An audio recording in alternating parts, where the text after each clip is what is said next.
Okay, welcome to this whistle-stop tour of new BeasTTY features.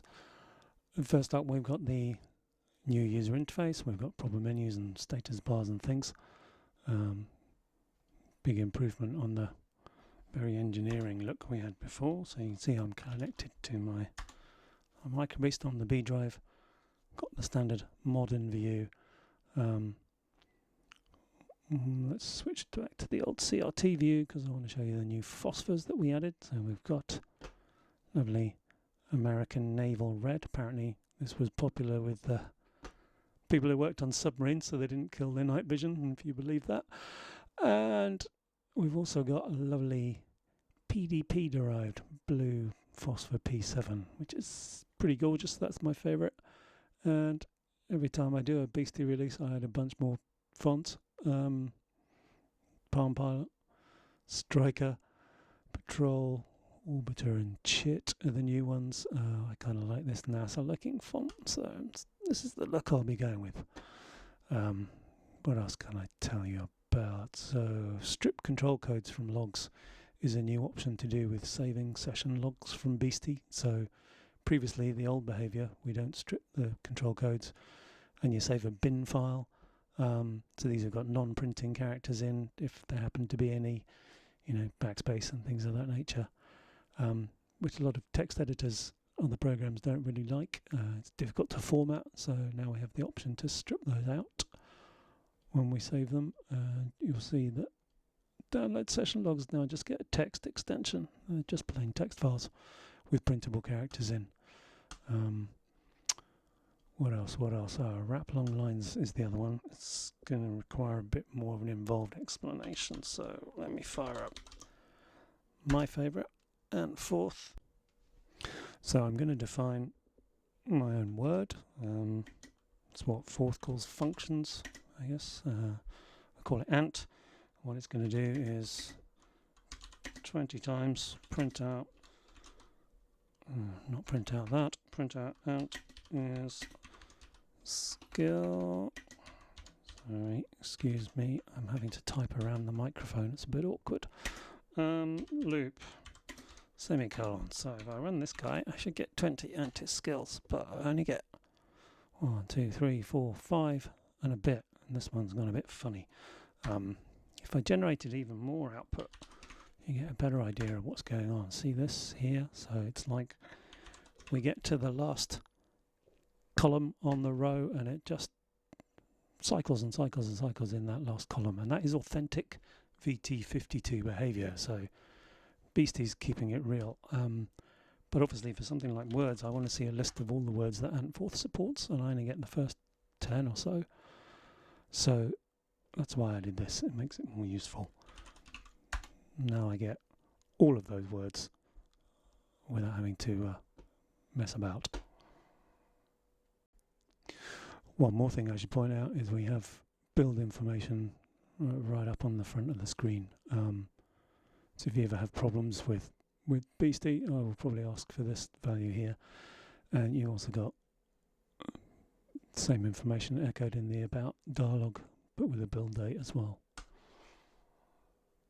So let's talk about the next feature, which is the command history. So if I in CPM and I get a directory listing, I can do a straight dir. Maybe I want to look at just the com files. Beautiful. Maybe I want to look at just the fourth files. Fantastic. And maybe I want to edit one of these. So drag&drop. Okay, this is interesting. Let me move around a bit. Go down a few lines. Yeah, all good stuff. I'm sure this is second nature to everybody out there. Move around a bit more. Finish looking at that, and of course I've lost my screen that I had before. So am I going to type all those dir things again?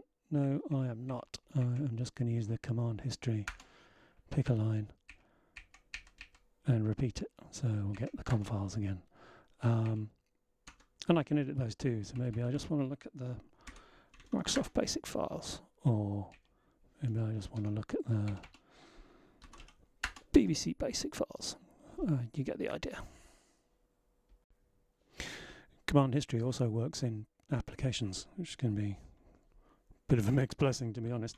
But for example, if I go back into Antforth, you probably don't remember that long line that I had to type to print my name. Neither do I, but I don't need to, because I can use the command history in here too and call it, and obviously edit it. So if I wanted to make this more like the traditional Dixon's experience in the 80s, let's put a new line in there, execute that and call ant. There we go. Very handy. The downside, of course, let me quit out of Forth briefly. If you remember all that editing I did in Vibe, all of that is captured as well. But there we go. Just have to ignore those for the time being. Now, if you've used BeasTTY before, you're probably familiar with the drag and drop file support. So I can drag one file or multiple files from a operating system filer window into the terminal, and it'll use slides installed on my MicroBeast. Well, these days it's installed on everybody's MicroBeast, and we'll send the file across. So what did I just transfer? Lorem, wasn't it? So if I type lorem.text, we can see that guy. And equally, you might know that you can select in here and do a Control-Shift-C for copy. And if I go over to this gedit editor, I can paste that text in. Pretty easy. Something you might not know is you can just select that text and drag it straight in there without the copy-paste part of the operation, which is quite useful. One weird side effect as well is that if you select a bunch of text, drag it into a filer, it actually sticks the contents in a file for you to look at, which is just something that browsers do, it transpires. What would be really cool is if we had a directory listing like this, if we were able to select the files and drag these to the filer and have BeasTTY and slide transfer those files over and put them in this directory. But unfortunately that doesn't happen. We actually get here's a text file with the contents of what I dragged in it. It's not massively useful, and this is a shortcoming of living inside a browser, so we can't really do the reverse direction, which is a shame. But there's nothing to stop us building a filer inside the browser. So this incoming folder here, and I can map that folder with the slide transfer settings change folder. This maps to this. Sorry, that's the outgoing. Maps to this, the incoming folder, and there's nothing in there currently. So if I repeat that operation that I did just now, select these files and drag them to here instead, I can pull all 4 files, and made a lot of fixes to do with this thing, this file transfer status. That's more useful more of the time now, and slide transfers are more reliable in general. So there are some big files here, BBC Basic, Microsoft Basic. That's why this is taking a while, and you can see them appearing in the OS filer window at the same time. There we go, and we can do the same thing in reverse also. I can grab all of those and drag those back. Obviously I could do that from here as well.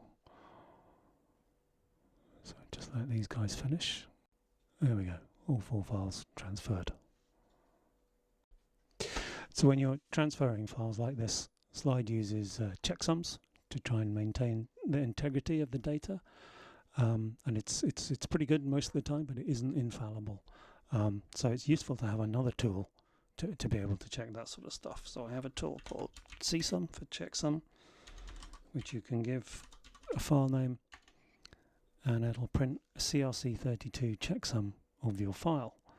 And the idea is that you can run this on both sides of a transfer. So I have it integrated into my shell in a really clunky way. Where is it? Scripts, csum.h. Yeah, I told you it was clunky. And this number should match that number if the file transferred properly. So obviously it does in this case. But sometimes that might not be the case, either because the slide went wrong, or there's a problem with your disk, or you corrupted it in some other way while you're messing around on your machine. So what can we do about that? Well, one thing we can do is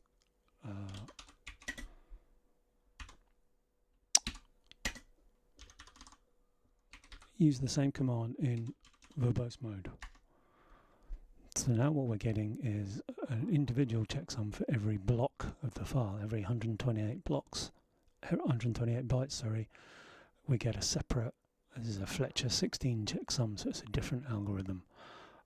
So if we had two versions of this file and one of them was corrupted, we could compare them on a block by block basis to see where the corruptions are. And I can demonstrate that using another not especially useful utility called corrupt. So if I corrupt every 400th byte of lorem.txt and stick it in a new file called lorem.txt, text.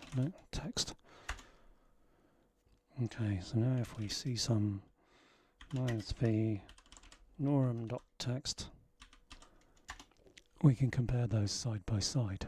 Well, they're not side by side, are they? But we could arrange it so they were side by side using some of the things I already showed you. So we could grab that, post it over here. How'd you get a new? There we go. And I could grab the other one. This is norm.txt. But oops, that's not it. Norm.txt. Grab that. Put it over here. And there we go. Now I can eyeball these, and I can see that, you know, this is different from that. 62D3, that's different from that. Each of these lines represents 128 bytes, and I corrupted it every 400th byte. So this is roughly lining up the way we'd expect it to. But this isn't massively convenient. So you might have noticed that these numbers, or in fact this number, also appears on the host side filer interface. It would do if that file was there.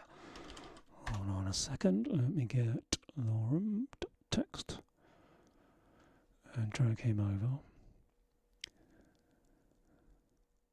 There we go, so his checksum appears here, this grey number 326F75ED, which matches this number here. No, it doesn't. Yes, it does. 33. Is that right? Yeah, 336F75ED. So we've got the headline figure, but it'd be nice to look at this kind of thing. And we can do that too. So we hover over this guy, click on this little disclosure icon. Here we've got lorem's per block Fletcher 16 checksum. And again, not massively useful because we still have to compare this with this. So the last new feature is you can select a csum -v output that you want to compare it with, drag it into this window, and it will highlight where there are block errors, where the blocks differed throughout that file. That's pretty much it for new BeasTTY features. I'll just leave you with some info on where to get all the stuff we've talked about, or get your hands on a MicroBeast if you don't already have one.